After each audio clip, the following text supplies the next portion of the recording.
दुसऱ्याचा content copy करायची काय गरज आहे ऍक्च्युली ना. ज्यांना माहित नाही.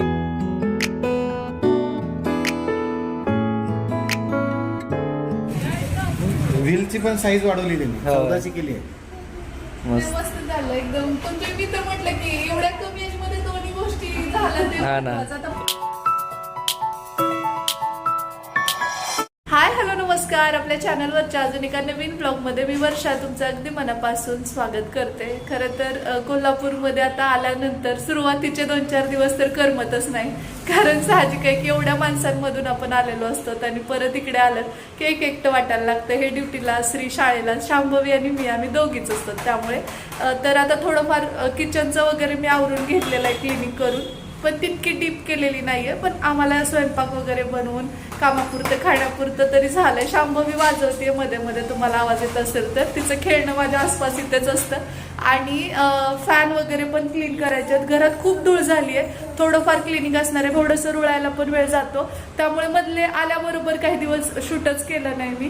थोडंफार होईल तसं क्लिनिंग वगैरे केलेलं आहे. आणि आज ना मला शांभवीला डोस द्यायला जायचं. पोलिओचा डोस आहे. उद्या वटपौर्णिमा आहे, तर बघू आता उद्याचं कसं काय होणार आहे. काहीही प्लॅन नाही. सगळ्यांचे व्हिडिओ येत आहेत छान छान असे वटपौर्णिमेचे, म्हणजे काय म्हणूया आपण फोटोशूटचे वगैरे. परंतु शांभवी लहान असल्यामुळे मला अजून तरी ते काही झालेलं नाहीये. आणि बघू, विचार करतो आहोत आम्ही, पण फक्त विचारच करतोय, कारण यांचं ड्युटीचं स्केड्यूल आणि त्यामुळे काही ते होऊन येईना गेलंय. पण बघूया आता, नाहीतर शेवटी वटपौर्णिमे दिवशी म्हणजेच उद्या तर ते होईलच. आता स्वयंपाक वगैरे अर्धा झालाय, अर्धवट तसाच ठेवलाय मी, कारण अगोदर तिला पोलिओचा डोस देणं गरजेचं आहे आणि त्यानंतर मग बाकीच्या गोष्टी. सो आता हे थोड्या वेळात येतील, तोपर्यंत मी बाकी कपडे वगैरे ह्या सगळ्या गोष्टी आवरून घेते आणि त्यानंतर मग हा व्लॉग मी कंटिन्यू करते. आणि कोल्हापूरमध्ये आलोत की या दरवाजावर हा टॉवेल तुम्हाला दिसणार म्हणजे दिसणार.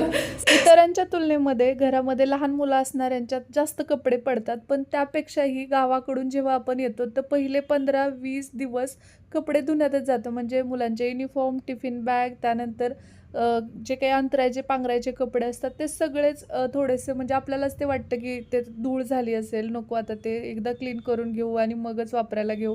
असं कोण कोण आहे मला नक्की सांगा. आणि त्यामुळे रोज जेवढे पडतात कपडे ते सोडून एक्स्ट्रा आणखी थोडे त्यामध्ये ऍड करून जास्त होत आहेत जराशे. पण ठीक आहे, आता पर्याय नाही आहे, कारण का परत ते पडदे म्हणा किंवा बेडशीट माझ्या मागे तुम्हाला दिसत असेल तर ते एक एक करून मी दररोज क्लीन करून घेण्याचा प्रयत्न करते. चला आता हे पण आलेले आहेत आणि हे घेऊन मी कुठे जाते तर आता ना पाण्याचं थोडंसं असं झालंय की पाऊस तर नाहीच आहे कोल्हापूरमध्ये, परंतु त्या बरोबरीने अजून दुसरी गोष्ट म्हणजे आमचं जे फिल्टर नाही, त्याच्यामुळे आम्ही सध्या घेतोय. म्हणजे बरेच दिवस बंद घर होतं आणि तेवढं जास्त ते वापरण्यात आलेलं नाही फिल्टर. आणि खूप जास्त त्याच्यात असं शिवाळ्यासारखं लिटरली झालंय, कारण बराच कालावधी ते बंद होतं. आणि इकडे बघा एक उंदीर मामा दाराच्या तिथून बघतो आहे. आमची हेअर ग्रोथ बघा किती छान दिसते. चला आता हे पण देऊ आणि पाणी पण घेऊन येऊ येते, शिवाय डोस पण देऊन घेऊ. तुम्ही पण तुमच्या बाळाला पोलिओचा डोस दिलाय की नाही याची खात्री करा आणि मिस करू नका, कारण 5 वर्षाच्या आतील सगळ्या लहान बाळांना हा डोस गरजेचा असतो. मी नव्याने सांगण्याची गरज नाही, पण काही जण ज्यांच्यापर्यंत हे पोहोचलंच नाही तसं तर आशा कार्यकर्ते सांगतात, पण इन केस कधी कधी तसं होऊ शकतं. त्यामुळे स्वतःहून जाऊन चौकशी करा, जाऊन डोस नक्की द्या.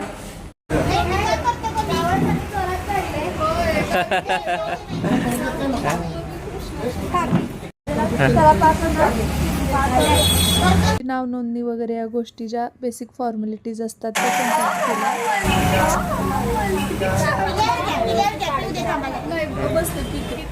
पण चॉकी चॉकी चॉकी चॉकी चॉकी चॉकी चॉकी डेअरी मिल्क आहे, चॉकी आहे.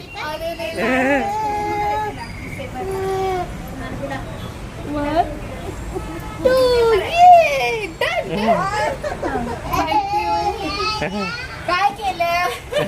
हेल्मेट लावायचं. किती छान, किती छान. दादाला दाखव, दादाला दाखव. दादा काय दादाला दाखव. छान काढले की छान काढले. दादाला तर नाहीच. आता हसायला लागले. बाय कर काकीला बाय कर बाय कर. बाय कर. थँक्यू. अशा पद्धतीने जस्ट आमचा आत्ताच पोलिओचा डोस घेऊन झालाय. याच्यात काही आणि त्रास पेंट वगैरे पण लावून झालेला आहे बरं का. हो हे येस. आणि दादाला तर नाहीच आहे. नाही, बघ मला पण आला. आणि ना वाव. टॅटू. टॅटू आहे का?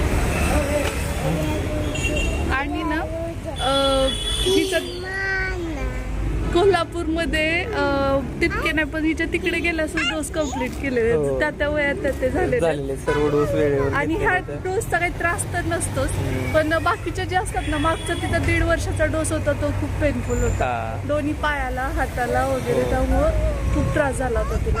तिने परत किती दिवस तर व्यवस्थित जेवत पण नव्हतं. हा. आणि उन्हाळा पण होता. हो.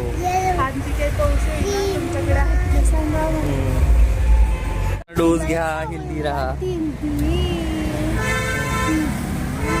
मला ते म्हणते तो.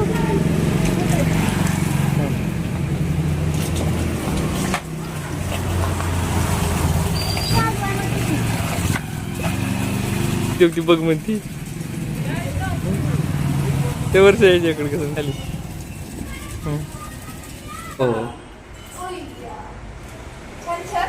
आणि व्हीलची पण साईज वाढवली त्यांनी, हो. 14ची केली आहे.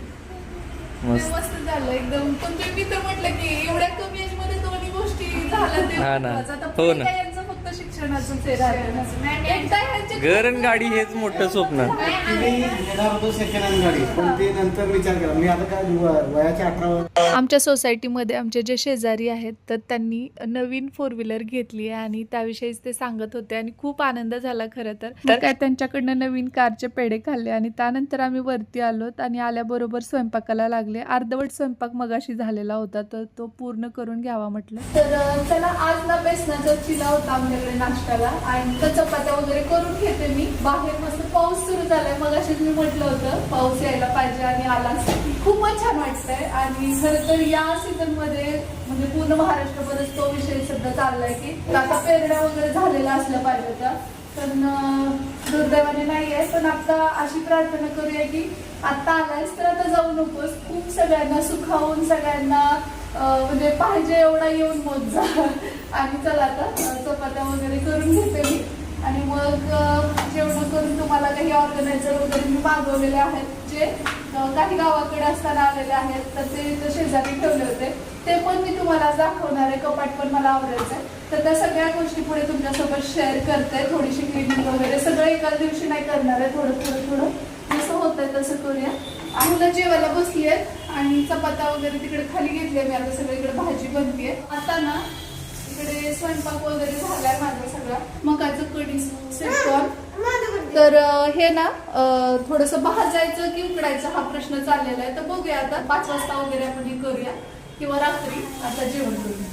आता जेवण वगैरे आटोपली आहेत आमची आणि त्यानंतर ह्यांना थोडा वेळ होता ड्युटीला जायला तर ते म्हटले की मी तोपर्यंत फॅन क्लीन करून घेतो. कारण का इथं मुलं वगैरे खेळत असतात. काही वेळा बेडवर वगैरे ती झोपलेली असेल शांभवी तर मग ते धूळ डोळ्यात पडू शकते. म्हणून मग म्हटलं की बेडरूम मधला आणि हॉल मधला तरी ऍटलिस्ट अगोदर पुसून घेऊया. पण मग लगेचच त्यांनी 4ही फॅन क्लीन केले. म्हटलं एक मोठं काम झालं. कारण का आपल्याला वाटतात ह्या छोट्या गोष्टी परंतु त्या खूप मोठा इम्पॅक्ट पाडतात लहान मुलांच्या आरोग्यावर.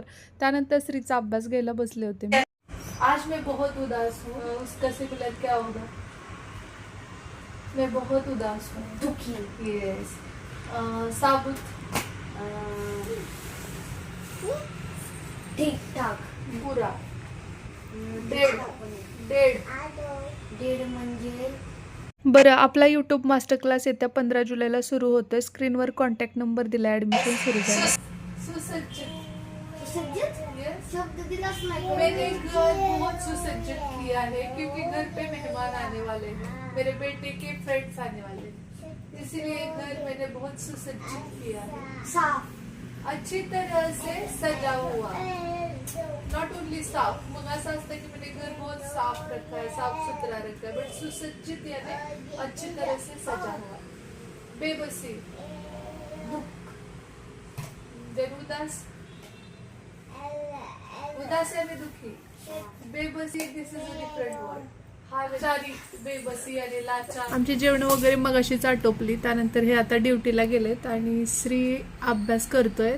थोडासा अभ्यास घेते त्याचा आणि शांभवीचं मध्ये मध्ये लोडबुड करणं नेहमीप्रमाणे चालूच आहे. इथं टेबलच्या खाली येऊन बसली आहे ती त्याचा अभ्यास घेतात. ये हमें सीख मिलती है.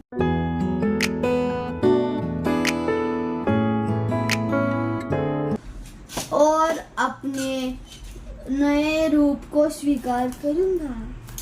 तसं तर आमच्या इथे व्हेंटिलेशन बऱ्यापैकी छान होतं, त्यामुळे ना कसले प्रकारे गुदमरल्यासारखं वगैरे वाटत नाही. पण आज अचानक इतकं असं सफोकेशन झाल्यासारखं होत होतं. म्हणून नेमकं काय झालं मग खिडकी काढली तर बघितलं तर एवढा धूर सगळ्या वातावरणात झालेला होता. भीती वाटायला लागली, नेमकं काय घडलंय आणि काय नाही ते कळेना पण. आणि कारण का रोडच्या पलीकडे ते होतं पण सगळा धूर इकडे आमच्या बिल्डिंगमध्ये येत होता. त्यानंतर मग समजलं की कोणीतरी त्या गार्डनमधला सगळा कचरा एकत्र करून तो जाळलाय आणि त्यामुळे तेवढी मोठी आग आणि तेवढा धूर येत होता. सो भीती वाटलेली स्टार्टिंगला. असो हे ऑर्गनायझर मी मागवलेले आहेत आणि अशा पद्धतीचे आहेत, हे पाहू शकता. कपाट घेऊन जवळपास 1 वर्ष होत आलंय, तुम्हाला तर माहिती आहे. परंतु त्याच्यामध्ये ना कपडे कितीही व्यवस्थित घड्या घालून ठेवले आणि एखादी साडी किंवा एखादा शर्ट त्यातनं काढला की ती सगळ्या घड्या कोसळायच्या खाली. त्यामुळे मग म्हटलं की नकोच, घेऊया आपण. अजून काही वेगवेगळे मागवलेले आहेत पण ते जेव्हा रिसीव होतील ना तर त्यावेळी मी तुम्हाला ते दाखवेन. याच्यामध्ये 4 नग आहेत आणि ते खूप व्यवस्थित आलेत कलरमध्ये, क्वालिटीमध्ये सुद्धा. जर हे ऑनलाईन म्हणजे मला त्याची लिंक भेटली तर प्रोडक्ट टॅग करते तुम्हाला जर हवं असेल तर. याच्यामुळे एवढंच आहे की कपडे कोसळत नाहीत सगळेच किंवा पुन्हा पुन्हा घड्या घालत बसायची गरज पडत नाही.